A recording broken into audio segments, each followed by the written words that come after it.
पहला जो चाय है, चाय मतलब चाय पत्ती फर्स्ट, चाय पत्ती सेकेंड और चाय पत्ती थर्ड, 3 प्रकार की चाय पत्ती है। ये आपका है रेट इसका 135 रुपए किलो पर केजी, ठीक है। दूसरा चाय पत्ती 135 नहीं सॉरी 126 है ना, 126 रुपए किलो। दूसरा है 100, तीसरा का हमें मालूम नहीं है, मान लेते हैं कितना रुपए है, 100 रुपए है, कुछ मान लेते हैं तीसरा चाय पत्ती। तीनों को हमने मिला दिया, तीनों को हमने मिला दिया। फिर से रिपीट कर रहे हैं, मिश्रण में सवाल को फिर से बनाएंगे, तरीका अलग रहेगा, 2 तरीके से। ये तो ये रेशियो हो गया, मिश्रण में अलग तरीके से। और इसके बाद ये जो मिश्रण तैयार हुआ, मिक्सचर जो तैयार हुआ, इसका रेट हम लगाए हैं, क्या रुपए लिखा हुआ है, मिश्रण कितने रुपए, 153 रुपए, 153 रुपए बेच रहे हैं, ठीक है। रेट ये हो गया था। तो पूछ रहा है कि तीसरा चाय पत्ती जो है उसका रेट क्या था, लेकिन जो मात्रा मिला रहे हैं आप मिश्रण का वो भी अलग अलग है। अगर ये 100 ग्राम 1 के रेशियो मिलाते हैं तो ये भी 1 के रेशियो में, लेकिन ये 2 के रेशियो में मिलाते हैं तो ही ना है। हाँ बात समझ रहे। अगर हम बोले तो 1 किलो ये मिलाया आपने तो 1 किलो ये, तो ये कितना किलो, टोटल कितना किलो हो गया, टोटल मिश्रण 4 किलो का रेट ये लग गया। बात समझ रहे हैं, कोई दिक्कत। तो इसका रेट आपसे पूछ रहा है एक्स का मान कि क्या रुपए, ये क्वेश्चन हो गया। क्वेश्चन समझ गया, बहुत इंटरेस्टिंग सवाल है। अब इसको सॉल्व कैसे करेंगे वो देखिए। अगर हम 1 किलो चाय पत्ती 126 रुपए किलो लगाते हैं तो 1 गुने 126 हो जाएगा, गुना का मान चलेगा तो हो जाएगा 126, प्लस ये भी 1 गुने चलेगा, ये हो जाएगा 135, प्लस ये 2 किलो है, x रुपए किलो है तो 2 किलो का क्या रुपया दाम हो जाएगा, 2x रुपया हो जाएगा। और ये टोटल 4 गुने 153 हो जाएगा आपका, 4 तिया 12 का 2 हासिला 1, 5 का 20 और 1 21 का 1 हासिला 2, 4 का 4 2 612 रुपया, नहीं हो गया। अब नॉर्मल समीकरण x निकाल दीजिए, हो गया आंसर। 126 135 जोड़िए तो, और ये प्लस है उधर जाएगा तो क्या हो जाएगा, माइनस हो जाएगा। तो डायरेक्ट हम लिख सकते हैं 2x बराबर 612 माइनस 5 6 11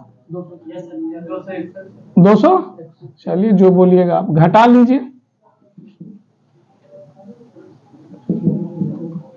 घटा लीजिए।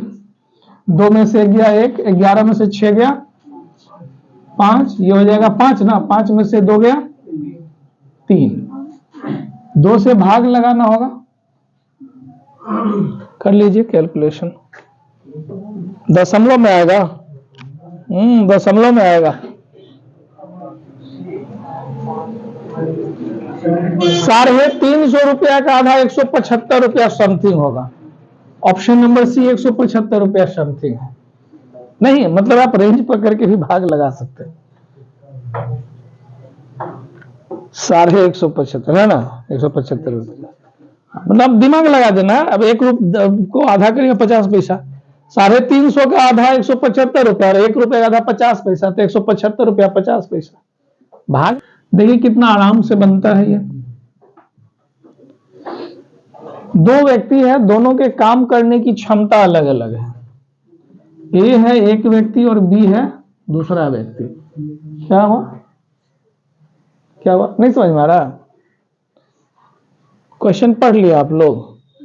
पहला व्यक्ति देखिए, 2 आदमी, देखिए हर एक आदमी के काम करने की क्षमता अपनी अपनी होती है, अलग तरीके से सब लोग, किसी का स्पीड ज्यादा होता है किसी का स्लो होता है। तो यहाँ पर 2 व्यक्ति है ए और बी, दोनों के काम करने की क्षमता कुछ इस तरह से संबंध बताया जा रहा है कि ए का 33.1/3%, बी के 50% के बराबर है। इसका 33/1/3% बराबर है इसके 50% के, है ना।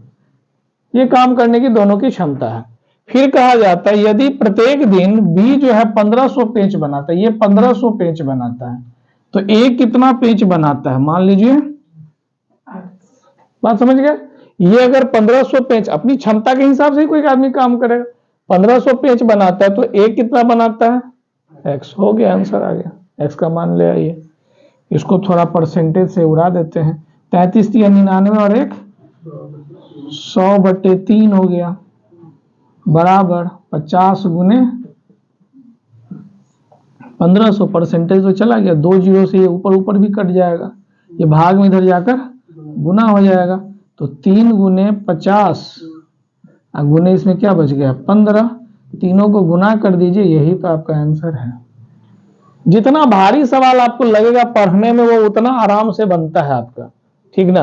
1 लाइन 2 लाइन पर मैथ आपका खत्म हो जाता है, सुनने में बहुत भारी लगता है, ऐसा है नहीं। जो आ जाए आंसर गुना कर लीजिएगा अपना।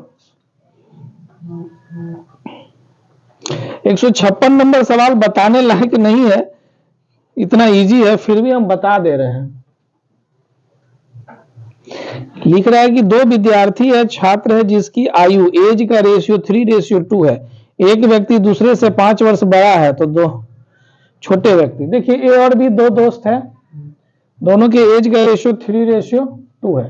ये इससे 5 वर्ष बड़ा, बड़ा छोटा अंतर होता है ना, तो 5 वर्ष जो है उसका रेशियो क्या है बताइए। 5 का रेशियो क्या है, 1 का है, अंतर, अंतर माने डिफरेंस, 3 का डिफरेंस, 1 का रेशियो इंटू छोटा वाला का उम्र, 2 के अनुपात में बड़ा वाला का उम्र।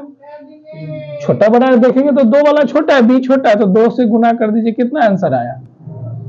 ये फालतू सवाल था, ऐसे बीच में टाइम पास आ गया। चलिए